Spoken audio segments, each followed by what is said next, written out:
War Thunder was originally just a game about aircraft. Now it has evolved into much more than that. Specifically with air, there's 4 different modes, those being Air Arcade, Air Assault, Air Realistic, and Air Simulator. I'll be starting this video out with Air Arcade and continuing down the list that I mentioned.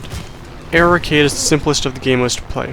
It is very easy to get into this mode with all the gameplay aids, such as automatic resupply of ammunition and ordnance in the air, respawns, easy spotting for enemy aircraft, no nation requirements reducing queue times, bomb and rocket indicators to hit ground targets, and lead indicators to hit air targets. The lead indicator for air targets is not always right, as I don't believe it takes into account post-muzzle shell velocity, like if you're aiming up or down at an enemy rather than on the same plane. It also only goes off one of your guns, such as this P63 has wing-mounted machine guns and a nose-mounted 37mm cannon. Here I'm giving a lot less lead than the indicators tells me, yet I'm still hitting them with this cannon. This mode being the easiest to play, and with new players at lower BRs, makes it very easy for seal clubbing. And the trees, not the trees, not the trees! Well, we're on the ground. Performance in this mode is altered with aircraft such as turn rate, climb rate, and acceleration to make it more user-friendly, meaning that a lot of planes turn a lot better in this mode to make getting guns on target a lot easier, as well as stamina's increased because oftentimes you can pull over 15 Gs in propeller aircraft and over 30 Gs in jet aircraft. You can see the stat appear once you start draining it on the top left with all the other information. Some maps will have airfields that you have to land on to capture them, working a lot like ground, where it slowly takes off tickets from the enemy team and gives you score. There's also bases to bomb and ground targets to go after in most games, along with the PvP.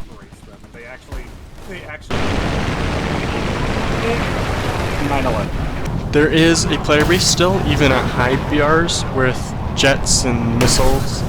It's a lot of missile spam, but they can do that because all of their weapons get resupplied mid-air if they can just stay alive for that long. I assume flare and chaff also get resupplied. Now, I was not aware of high-tier arcade being a thing, but clearly it is, and it is an entirely different genre than anything else in the game. I was able to get some kills, but I was generally not placing above halfway on the scoreboard because I just didn't know how to play high-tier arcade for these jets. Now, I can do alright in realistic, or I can do alright in low-tier arcade, but this is just completely different from anything else I played before. Definitely, I would say it's very unique for the game, where it's a very small niche that I was surprised existed here. The rewards in arcade is going to be smaller than that in realistic, so any given action will be giving less XP. However, once you become equivalently good in realistic compared to arcade, you will be doing more actions in arcade, however that will pay out less XP overall than doing equivalently good in realistic. This is why realistic grinds faster and is why I prefer it. While it is more difficult to play, I can get more XP and the flight of the aircraft feels a lot better. While there's nothing wrong with playing arcade, it's just going to take you longer to get the same XP. One thing that I could suggest is grinding up modules in arcade, and then once you have your required modules, that would be very beneficial in realistic. You move over to realistic and finish grinding out that plane or finish grinding out the next plane that you have. Personally, I find this mode kind of boring. It's really just a point-and-click adventure in my opinion, and it doesn't give enough rewards for me. For anyone who's new to Air, I would definitely say go and play Air Arcade to get the gist of how guns feel, how the plane feels, how the mechanics work, because it really introduces the mechanics of Air very well, and is my opinion on how anyone who is new to Air to start their experience. As for high-tier arcade, this could be a very viable alternative to realistic, because if you don't know how to play realistic, avoiding missiles that can pull 30 plus Gs, then you could easily come to this mode, and while you will still die to these missiles because you don't know how to avoid them, it is much more forgiving due to those respawns. Overall, I'd give this game mode a 6.5 maybe, because it's very easy for new players to get into it, very forgiving, you get respawns, quick games, and unlike ground, you have high tier arcade playing in this, which means that you can play at any VR in this game, with the main things holding it back being that of lower XP gain, lower SL gain, plus you have to use your backups once you get through the first use of your plane, and aircraft just do not behave in a way that seems realistic. If I wanted to go play like an arcade sort of air simulator, I'd go play Ace Combat or something.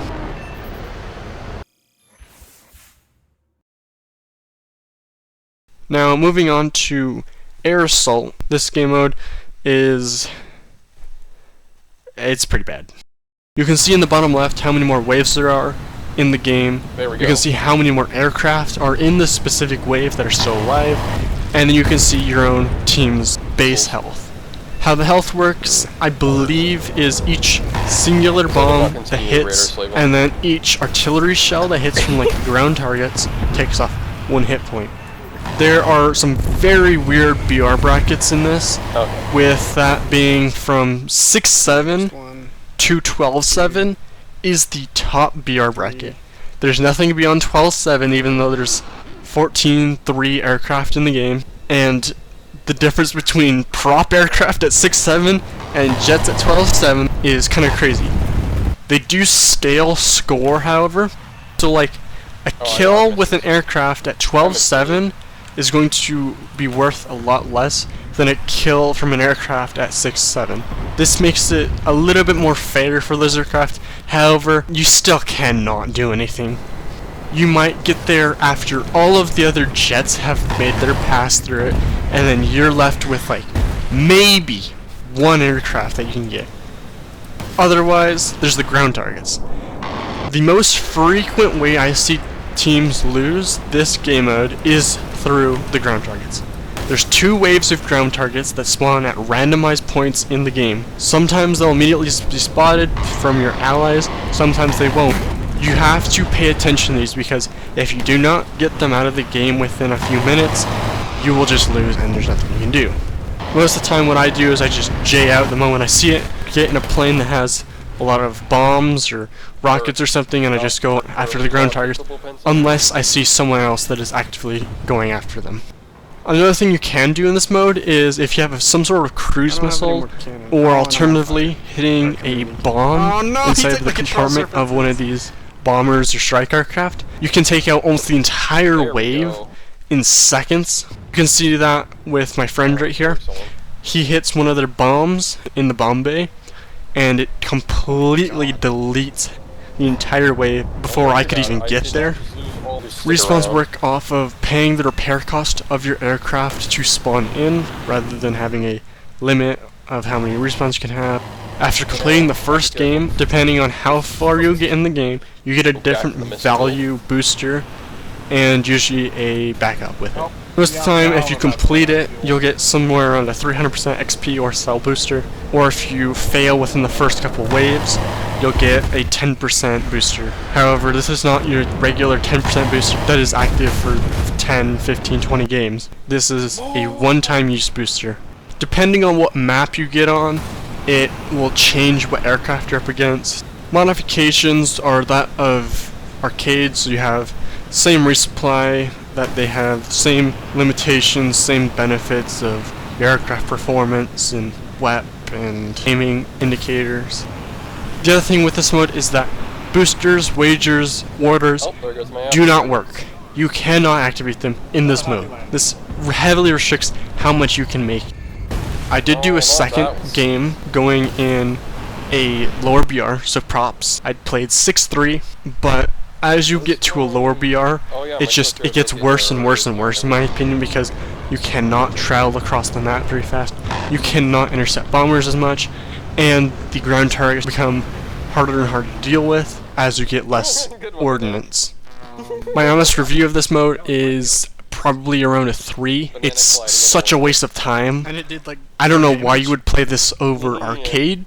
The only thing you could possibly hope to get is that high XP booster or SL booster to help you in your other game modes. Just the things that pull it down is you cannot use boosters, wagers, or orders. It caps at 12.7, so you literally cannot use anything above 12.7, even if you wanted to. Now entering realistic. This is the mode which is probably my favorite. You have good economy, semi-realistic feeling of the aircraft and behavior. The differences from here to arcade is you no longer have your aim indicator. Enemies are not spotted unless you or a teammate detects them. Your ordnance and ammo does not get resupplied in air, you have to land to get more, and the behavior of your aircraft feels significantly different than arcade. This game mode is the basis of what I really compare stuff off of. Your XP gain, your SL gain from any action is the base of which I've been comparing. You can grind through vehicles in this mode quite easily if you can play well. This, however, has its own set of challenges.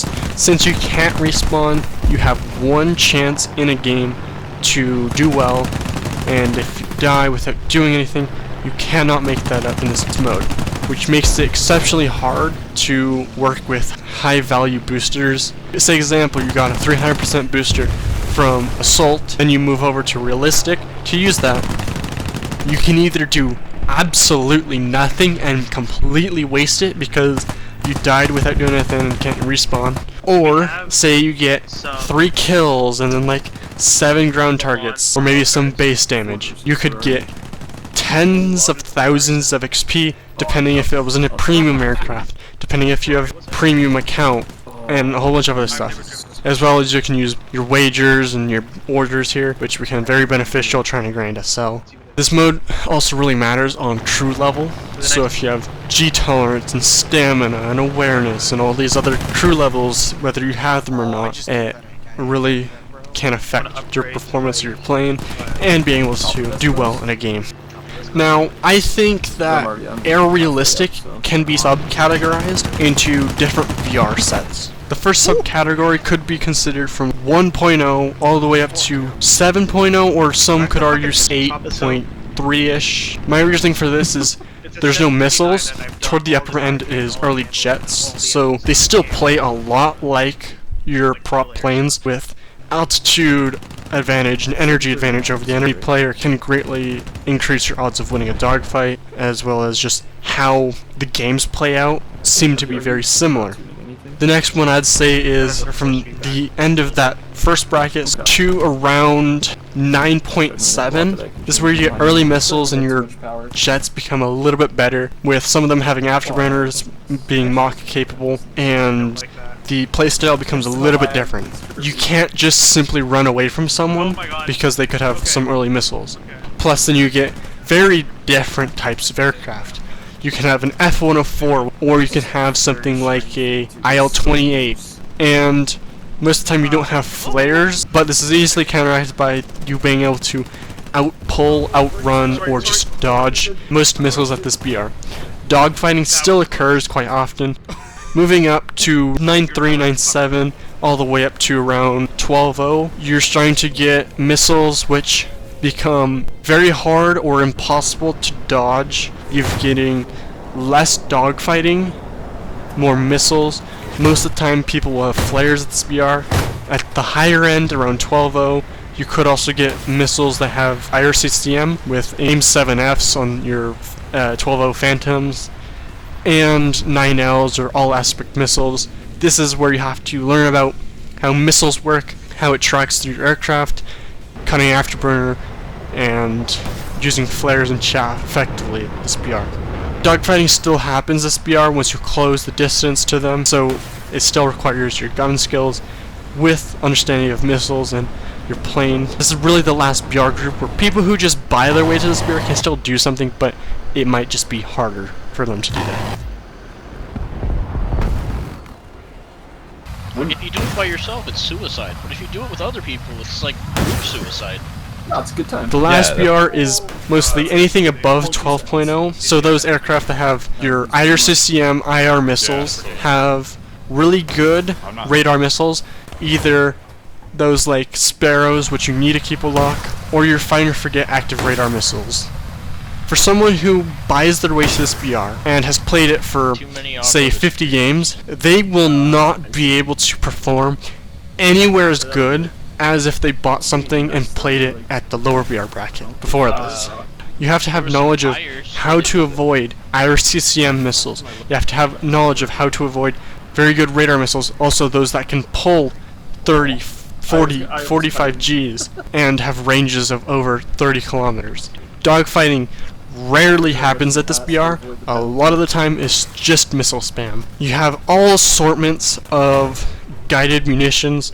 This is modern aircraft, most of which are still in service.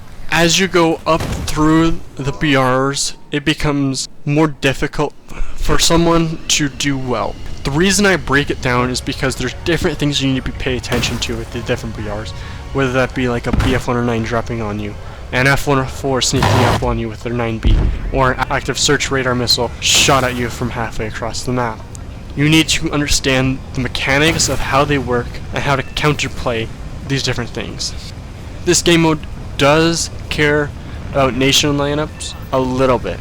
The reason I say generally is because oftentimes one nation or a couple nations will just get completely overplayed, so you'll have just completely mixed games where you'll have Russia on both sides and US on both sides. This is not a huge thing, it's just something to pay attention to know what is going to be on the enemy team, what you're playing with, and what you're playing against. The games do get quicker as you get into a higher BR, but also the chances of you doing nothing also increase. As you go up in BR, XP and SL gain does increase with the aircraft. Overall, I'd say this mode is probably a 9, honestly. It gets that more realistic feel of aircraft, which is very nice. It grinds pretty efficiently compared to any other mode, and you can get a large amount of SL, a large amount of XP every single game, and the games are not terribly long, half an hour or more, but it does require skill and going up in higher BRs, and your knowledge of how to play defense becomes a lot higher, as well as your knowledge on how to play offense changes, and you need to know these things. So it can be a hard learning curve going up in BRs,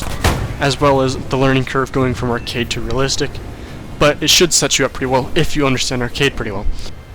Now, the final game mode, Air Simulator. You can see here by sorting by only available that you can either join a room, with different ones being at prop BRs or top tier.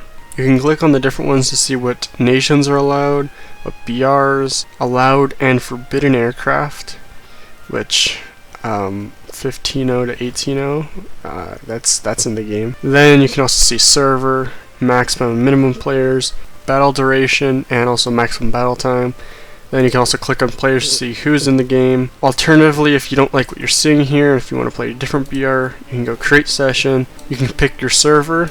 You can pick your battle rating you want to be at, and you can pick what nations are allowed to play. This makes it very flexible for anyone to use any aircraft they want. Now, you will have to go into an active room most of the time if you want to do PvP, but there's still a lot of PvE type things in these modes with ground vehicles, AI air targets, bases for bombing, airfields for bombing, and capture zones within the map. I had only played a handful of games for maybe 2 or 3 hours total in this mode. When I went to record this, I played another about an hour to get the footage. I was pleasantly surprised on how this game mode went. As someone who knows their aircraft from realistic, but also knows the basics of simulator, this was completely different than anything I remember. The first thing you'll notice is you have this kind of circle thing. You have a bigger circle, and then you have the smaller circle with a dot. That dot is where my cursor is. Unlike realistic, where you point your mouse in one place, it'll just go to put your nose there. Wherever you put that dot is where your aircraft is going to try to control it to. Taking off, it was not the prettiest thing, but I was able to get off the ground. The first time I go in, I die, don't do anything. Shoot off a couple missiles, flare stuff, but I cannot figure out for the life of me. Most high-tier aircraft will have a radar which will have different icons for enemies and then different icons for allies. This will let you know who's ally, who's enemy, at least on radar, so you don't fire at the wrong people most of the time. As well as those with a helmet display, it'll be able to show it up right where on your helmet, seeing where like your radar's tracking or where's your missile aiming at and all this stuff. I didn't have much luck dogfighting in the first half here with the American aircraft, so I got in the F-15 with my glide bombs and I went after bases. The XP I got from this was so much higher than if I bombed a base in realistic. I wasn't able to get any kills this game, but I was able to bomb 2 bases. Another thing is you get a lot of participation points. That is XP and SL for just doing stuff, flying around, doing things. This mode can be extremely unforgiving. I did not play the lower BR bracket because I had no faith in myself to be able to control an aircraft good enough to, 1, even just bomb something, 2, to dogfight anyone. There's no way. I would not be able to do this. So I was a high BR aircraft with missiles, radar, RWR, as much stuff I could get. I think the main thing that you can just see here is enemies do not get spotted at all. You do not know where they're at unless you have a radar, or you can see them. Allies will not have like the traditional like name above them, their aircraft, unless you get like really close, like less than a couple hundred meters away. This Mirage 2000 is a strike aircraft, but it has the same HUD as the Raphaels do. So what this can do for me is it tells me in the helmet display where allies are. So what I end up doing here is any allies in a circle, any ally AR target, so the ground target is an X. Anything else, most of the time, will be an enemy. This becomes very easy to team kill, of which I guess it only works when your radar is on or there's some sort of communication thing. It's also hella expensive to team kill. It was, I think, 42,000 SL because I killed that dude. So yeah, big punishments for that. Some maps there will be air points, so like you have a strategic point you need to control air supremacy with. It's similar to that of like a point on ground where you have to cap it, and then it'll give you points, and then it'll deduct score from the enemy team and all this. You have to just stay in the grid square that point is in to be able to capture it. You are stuck in first person. The only times you can get out of first person is if you have a extra defensive armament. So like a bomber with defensive armament, you can get into the view of outside the plane where like you're aiming the guns. The flight controlling is, it takes some getting used to. At high speeds I'm able to control this pretty stably, but later when I'm turning I get down to I think 400 kph and it gets very unstable. Really what happens is the computer is what they simulate helps you with your aircraft so you don't overextend your flaps and then get in a flat spin, which you can do, and I have done that in World War II aircraft where I'll pull too hard with like a slightly damaged wing and I just pull myself into a flat spin, and you can't really, it's really hard to get out of it, especially when you're only 1,000 meters above the ground. Good luck with that. I was very pleasantly surprised. I played terribly in this hour, but over both games after I came back when it ended, I had made together 30,000 XP. Now, it's like 30,000 XP over an hour. That's not great. Compare that then to realistic. 30,000, I could do more in realistic, even if I'm not playing greatest. The games go fast enough, and I do enough to make it warranted to do those. But if I was better at Air Simulator, or if I went strictly for bombing, just going for AI ground targets or AI air targets as well, I think that I could actually do equal that of Air Realistic. This game mode, its benefits of playing with how much XP and SL you gain is actually so high, I would genuinely consider this as an alternative to Realistic. I would genuinely think, hey, maybe I'll go play Simulator. The main caveat with this is that you have to know your aircraft for Simulator. If you don't know what your radar is telling you, if you don't know what your RWR is telling you, if you don't know how to control your aircraft, you will do way worse. Like, you have to know how to play that aircraft in Realistic before you can even think about doing Simulator. That's the main drawback. For anyone who is very experienced in Realistic, but they get really frustrated at high tier, I want you to go try this. I was very surprised on how well it went, and maybe you will just find out that this will be what you want to play to grind out modules or just grind the next vehicle. Yes, these lobbies can be kind of small. Like this one was one of the larger ones I could find for this BR, and it had about 6 people per side over a sim map, so that's one of the largest maps in the game with 6 people per side. Very hard to find people. So, if you want to go bomb, if you want to go ground pound without having to get harassed by a bunch of people all the time, very appealing alternative right here. I would genuinely give this mode an 8, with the points deducted being pretty much only from how hard it is to learn and to play. Even though I have thousands of hours in this game, it still took me quite a while to just generally get the grasp of how to play this mode, and I was still experimenting with going after ground targets or bases, or doing PvP, or trying to go after enemy AI air targets. But if you really do like that more passive playstyle where you're not always going to be engaging enemies, then it's a lot more relaxing here. The stakes are higher with a larger map. It takes more time for moving and getting to places where you can actually do something, as well as repair cost is much higher, so if you don't do anything with your spawn, then you're going to be in a large net negative for that. For me personally, I would probably not play lower BRs with this. I'd only play higher BR stuff that has a good RWR, a good radar, good missiles, and something that I don't have to dogfight in because I know that's not going to go well. If you made it this far, thank you for watching. I really hope that you learned something in this video, and make sure to comment if I missed something or there's something else that would help other people watching this video.